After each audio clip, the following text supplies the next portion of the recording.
Hosanna, Hosanna.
Voilà, merci beaucoup, Soginza Metenen Moussoussou. Je salue la belle ambiance qui règne du côté de la régie. Merci à nos standardistes. Eddy, merci à Lolo, merci à Banegomio, sur de prendre des questions. Zambapa Molabango. Nous prenons un autre invité et on va terminer par la podium de Netukala, qui est aussi avec nous. Monsieur Ilou Fa Toussaint, bonjour. Bonjour, monsieur. Ah, j'ai failli dire shalom, ça ne dérangerait pas? Non, pas du tout. Pas du tout. C'est la paix. C'est la paix. Alors, monsieur Toussaint, dès l'extérieur, vous êtes ici à Kinshasa. Comment voyez-vous la RDC? De la manière dont les choses sont en train d'avancer, et les élections qui se profilent devant nous, comment voyez-vous tout ce qui se passe? Je rappelle que vous êtes de la diaspora.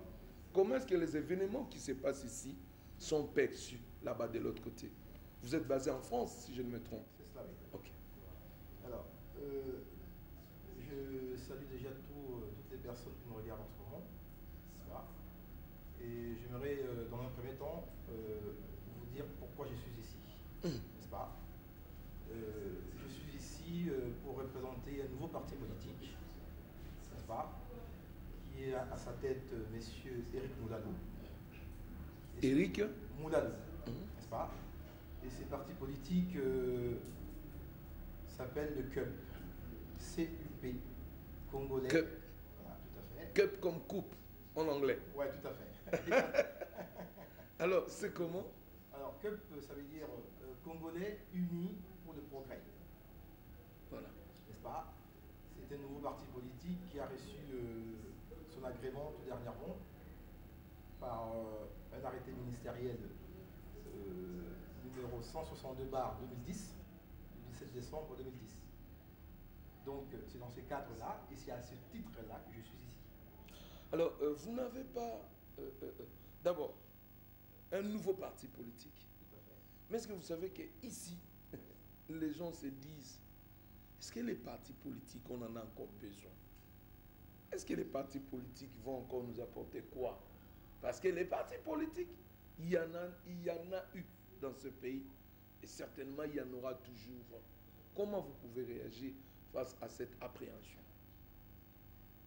Autant pour moi, je peux comprendre la réaction des Congolais, parce que effectivement, il y a eu beaucoup de partis politiques. Mais je ne pense pas que le CUP soit un parti politique de plus, mais je suis plutôt convaincu que c'est le parti politique qu'il faut à ce pays. Parce que ce pays est malade, n'est-ce pas? Ce pays est malade et dans le CUP, nous avons essayé de faire un travail énorme et minutieux, n'est-ce pas, pour aller chercher justement les causes de cette maladie. Et dans ce travail que le président Moula doit effectuer, en ayant parcouru pratiquement toute la planète, nous avons trouvé les germes, justement, qui causent cette maladie. Ce pays est malade, encore une fois, depuis très longtemps. Nous avons cru avoir de bons médecins à travers nos hommes politiques et nous nous sommes rendus compte que le diagnostic était mal fait. Et vous savez, quand devant un malade, le diagnostic est mauvais, automatiquement, le médicament prescrit sera mauvais parce qu'on n'a pas su bien détecter la cause de la maladie. Voilà le CUP, le message qu'il vient apporter, c'est cela. Nous avons vu, nous avons étudié, nous avons cherché et nous avons trouvé la cause, toutes les causes qui font que ce pays a du mal à aller de l'avant. Et nous croyons, et nous sommes convaincus d'avoir trouvé le remède, le vrai remède, pour sortir un peu ce peuple de ce marasme. Est-ce que vous n'êtes pas là dans l'extrémité, c'est-à-dire vous ne reconnaissez pas que ici aussi, parce que vous savez qu'il y a un fossé entre la diaspora et ceux qui sont restés ici, parce que on ne sent pas la diaspora.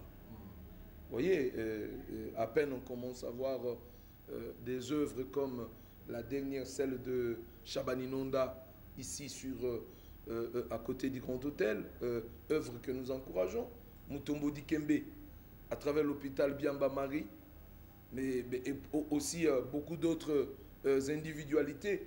Nanjili, par exemple, il y a actuellement Kinshasa est rempli de flats et quand même de quelques constructions qui sont le fruit de la diaspora. Mais globalement parlant, on ne sent pas la diaspora congolaise. Alors quand vous dites que nous voulons venir arranger, nous voulons venir faire ça, est-ce que ces discours vont passer facilement? Les Kinois vont dire, Banda Kalabosala de l'autre côté, et c'est aujourd'hui que vous vous levez. Alors permettez-moi de vous décevoir un peu parce que dire que la diaspora n'est pas visible, ceci est faux. Ne voyez pas la diaspora simplement à travers les grandes réalisations de certains de nos compatriotes, c'est vrai. Vous parliez tout à l'heure de notre compatriote Mutombo Dikembe, c'est vrai, je l'ai vu en passant, chaque fois que je reviens de l'aéroport, je vois son œuvre.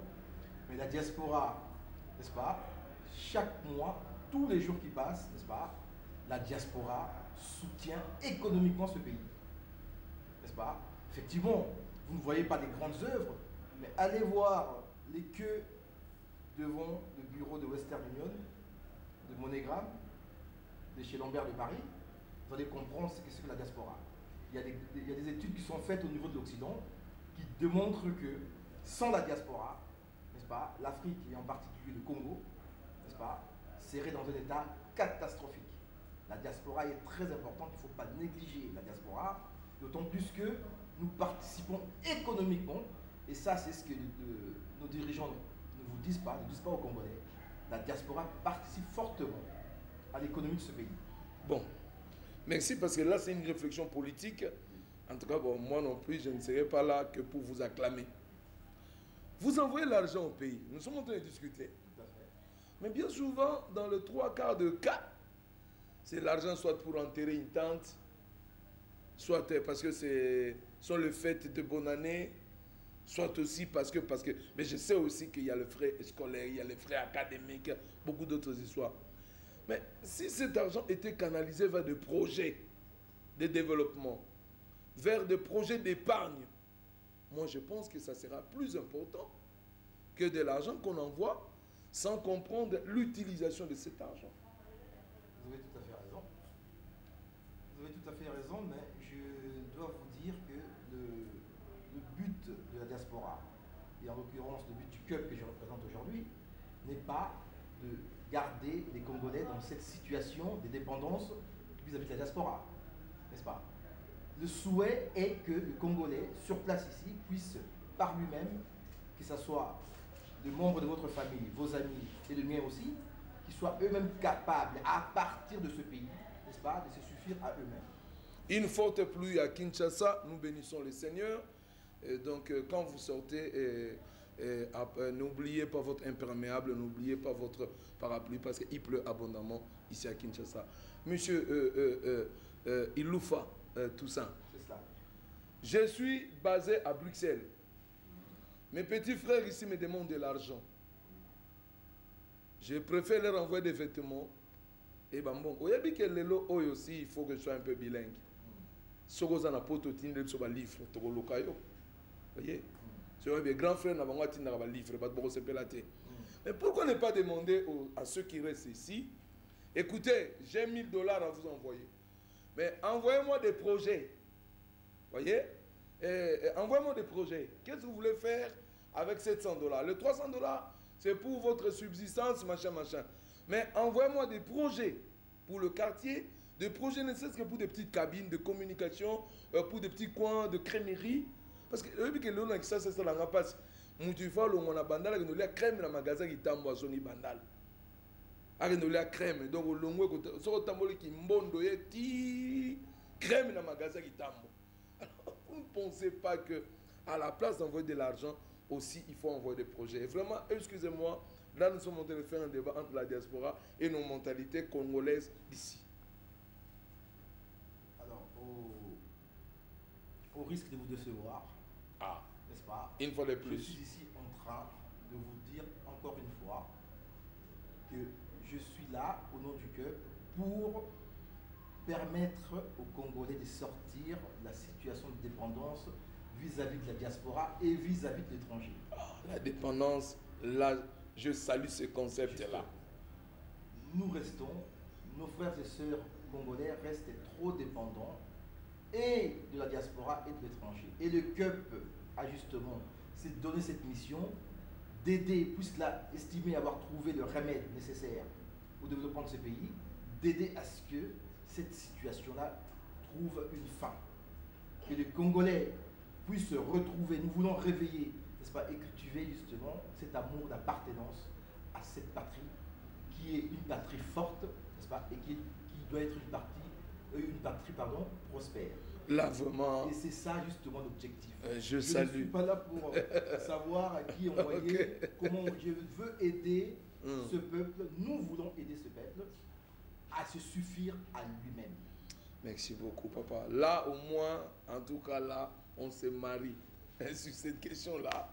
Okay. Alors, il reste plus que l'alliance, je vais vous la chercher. Alors, les objectifs du CUP, si on peut avoir une idée sur votre projet de société, oui. Comment comptez-vous vous y prendre? Alors, donc, à partir de ce que nous on a appelé la vision de notre président, qui consiste à avoir identifié le fait que ce pays et ce peuple est inaliéné, ou plutôt que ce pays et ce peuple est aliéné. Nous avons cherché et trouvé des mécanismes pour faire en sorte, n'est-ce pas, de sortir notre peuple de cette aliénation. Nous voulons d'abord désaliéner ce peuple, désaliéner ce pays de tous les maux dont il souffre depuis très longtemps, pour pouvoir enfin demain trouver les voies et moyens de faire en sorte que nous devenions inaliénables. Et pour cela, c'est à partir de ce travail-là que demain, nous pourrions commencer à envisager les voies et moyens pour nous développer. Sans ce travail qui consiste à nous détacher, à nous affranchir en fait de tous ces mots-là, on déplore souvent la mentalité congolaise. Mais cette mentalité-là, si vous jugez bien, si vous regardez de très près, vous verrez que cette mentalité congolaise n'est que l'effet, ou plutôt les effets d'une cause que jusqu'à présent, on n'a jamais réussi à guérir. Et la cause, justement, c'est cette aliénation dans laquelle nous nous trouvons. Il faut en sortir à tout prix avant d'envisager quoi que ce soit. C'est pour cela que vous verrez, des dirigeants sont passés, des politiques sont passés, des faux médecins sont passés. Malgré cela, et malgré, tout à l'heure vous évoquez la diaspora, malgré l'aide de l'extérieur, le pays ne s'en sort toujours pas. C'est bien parce qu'on n'a pas su faire le vrai et le bon diagnostic. Et tant qu'on ne l'aura pas fait, tant qu'on n'aura pas fait ce travail de désaliénation, il faut me croire, mon cher pasteur, nous irons